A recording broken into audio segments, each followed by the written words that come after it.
This presentation on the regression's continuity design is part of the data science training on causal reason.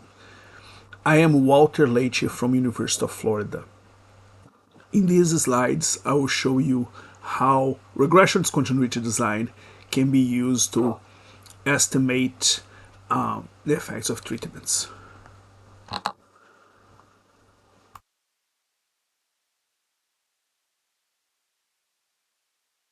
The regression's continuity design is a type of quasi-experimental design that does not require random assignment to conditions. It is for a specific situation where assignment to treatment is based on cutoff on a continuous pretreatment covariate. So, for example, if there was a group of second grade children that complete an oral reading fluency assessment, and then children below the 25th percentile in oral reading fluency are eligible for small group tutoring and receive that tutoring, and then at the end of the year data is collected on all children. That would be a regression's continuity design. So there are several situations in education where decisions about the policy or children or students receiving program are based on a cutoff on a continuous measure. And all these situations, the regression's continuity design can be used to estimate the effect of the intervention. So this is a schematic of the regression's continuity design. Note that it requires two measures for the whole group, one prior to the treatment, then assignment based on a cutoff, and then another measurement which would be the measure of the outcome. Now, although it shows here as pre-test and post-test, the pre-test does not need to be the same measure as the post-test. The logic of this design is that individuals that barely pass the cutoff and barely do not pass the cutoff, they are very similar. The difference between them is just due to measurement error. Therefore, at the cutoff, it is like you have random assignment because the differences between those two individuals are randomized through the measurement error. Now, therefore, the regression's continuity design does not estimate the average treatment effect across the entire sample like an experimental design would. It estimates the local average treatment effect, or Leite, which is the average treatment effect at the cutoff. It requires an assignment measure. It does not need to be the same as the outcome measure. It can be a complex variable created by combining multiple measures. It can be several cutoffs where individuals can have, for example, they're eligible if they meet this criterion and this criterion and that criterion. Okay, and the cutoff needs to be established in a way that that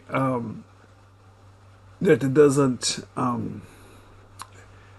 the cutoff do not affect the scores themselves. In other words, the measurement it first happens and then the cutoff is applied to that measure.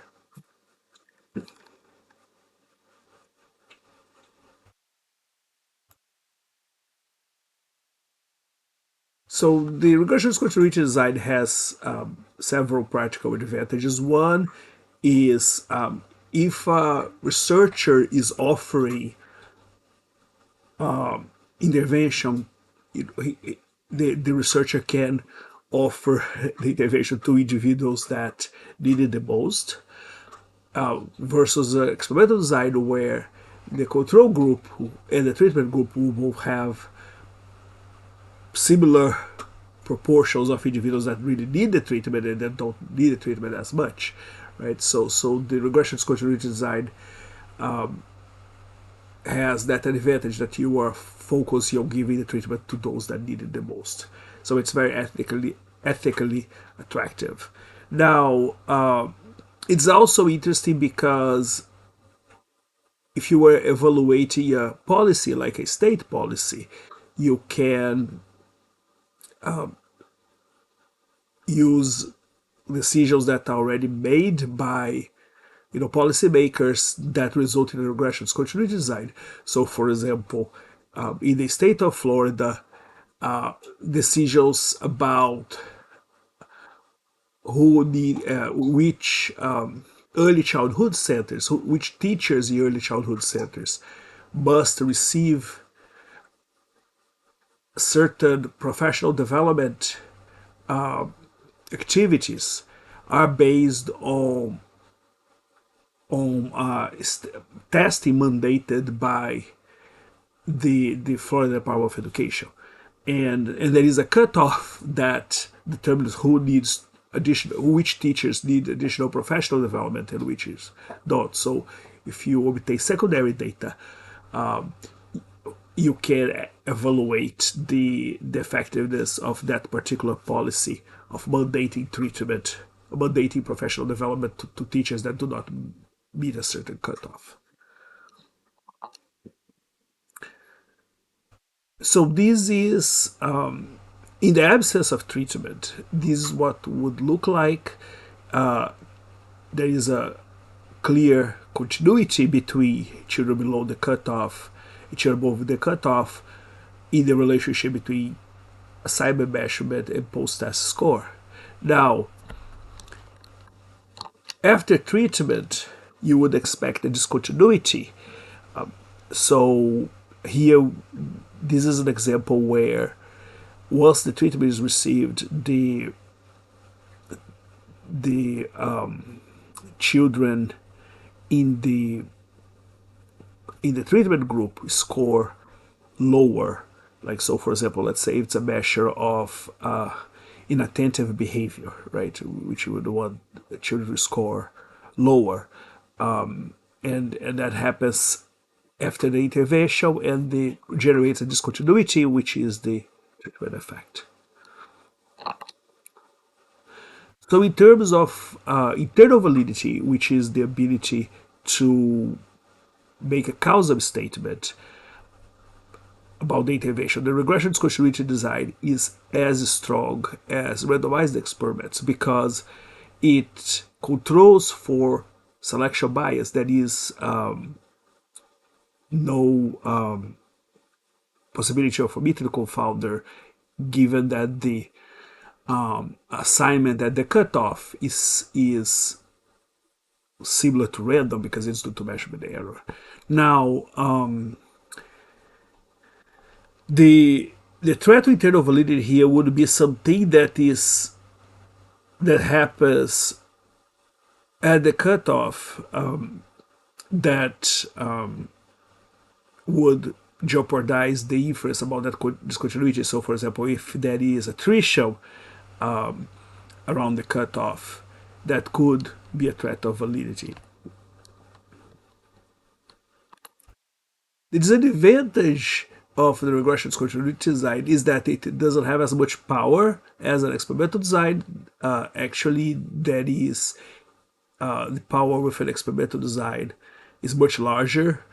You would need 2.75 times the sample size with a regression discontinuity design to obtain the same power as a randomized experiment. Now, you would also have to make sure that you exclude all the reasons for discontinuity that other than the treatment effect. In terms of external validity, which is the ability of the conclusions of the study to generalize, the regression discontinuity design has weaker external validity than the experimental design because the conclusions only generalize to the cutoff. In other words, when you estimate the local average treatment effect, is the treatment effect at the cutoff, so generalizes just to that specific cutoff. If you change the cutoff, you will have to estimate another local average treatment effect for a different cutoff. In contrast, an experimental study estimates the average treatment effect across the entire range of the sample. So the analysis for a regression discontinuity design can be quite simple. An ANCOVA model can be used to estimate the local average treatment effect. So in this model here, we have the outcome y as a function of treatment t plus the cutoff x, the assignment variable, right, centered around the cutoff xc. And this is the simplest model. However, it does not. It assumes that the relationship between the assignment variable and y is linear. Therefore, it makes a strong assumption here of linearity, and I will show that there could be no linearity between that relationship, which would lead to bias if it's not modeled. So the regression discontinuity design, you're estimating the local average treatment effect, but you're also estimating the intent to treat at the cutoff, which means that the effect you are estimating is the effect of offering treatment at the cutoff, regardless of how well participants complied with that treatment offered. As you saw in the ANCOVA model, we center the assignment variable around the cutoff, and that centering is critical to allow the interpretation of the coefficient of the treatment variable as the local average treatment effect. So here is an example where there is no linearity in the relationship between post-test and assignment variable, which gives an impression of a treatment effect when there isn't any. And to be able to control for that, you would want to model the relationship in an absence of treatment. So here is a model where that would be appropriate for the data shown in the previous slide, where it's a regression model with quadratic and cubic terms, modeling that nonlinear relationship between y and x. You could also have an interaction here. The slope of the regression or post-test on the assignment variable changes about after the cutoff, and this needs to be modeled, or else you also will obtain a biased estimate of the local average treatment effect. So in this case here, we've modified the model by including that interaction would solve this problem. So this model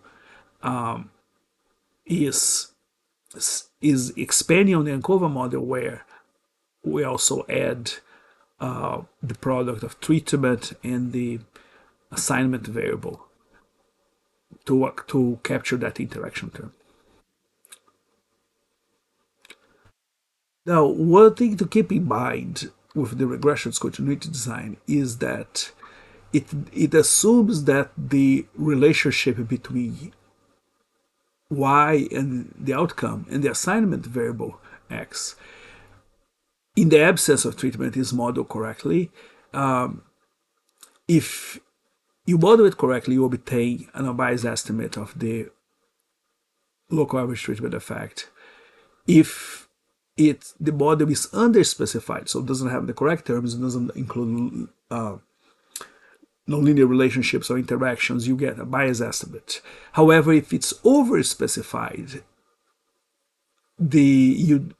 your estimate of the local average treatment effects is still unbiased. Therefore, there is an incentive here to over-specify, to protect against bias that comes from misspecifying the model.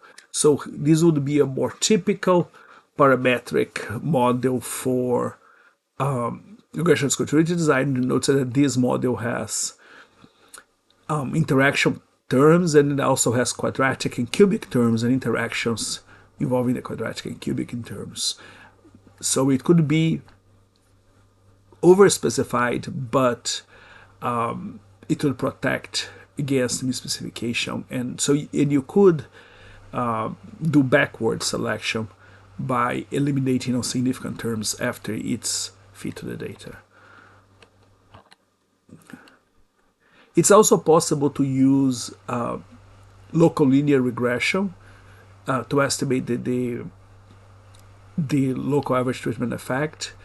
So local linear regression works by dividing the data into sections based on thresholds and fitting regression equations to that section of data. So it's a series of regression splines. So it's a type of smoothing where instead of having a line, you have these curves created by the series of regression splines. The challenge here is to obtain the right bandwidth for dividing your data, and the smaller the bandwidth, the less data you have within that range, which will increase your standard errors. So there is a trade here between bias and efficiency. The small bandwidth will provide less bias, reduce the efficiency. Larger bandwidth may lead to bias because you are missing some nonlinearity, but it's more efficient. So here is a plot showing relationships between bandwidth and efficiency. Okay, so for example, in this first one, the bandwidth is 50, the treatment effect is 5.24, the standard error is 0.61. So this looks very linear, looks just like an ANCOVA model. As you reduce the bandwidth to 10, the treatment effect changes, the standard error increases because you're losing efficiency, but you can see how it gets more curvature. Then with a bandwidth of 5, treatment effect changes, the standard errors change even more. And you can see how it gets, there are more curves, and with a bandwidth of 3, even more curves, and the standard error is even larger. Right? So the trick here is to select a bandwidth that there's still enough data to provide reasonable efficiency. And here's some references for regression discontinuity design. That is a very well-developed guide by Bloom. And then the second article is an example, and the third article provides some of the challenges.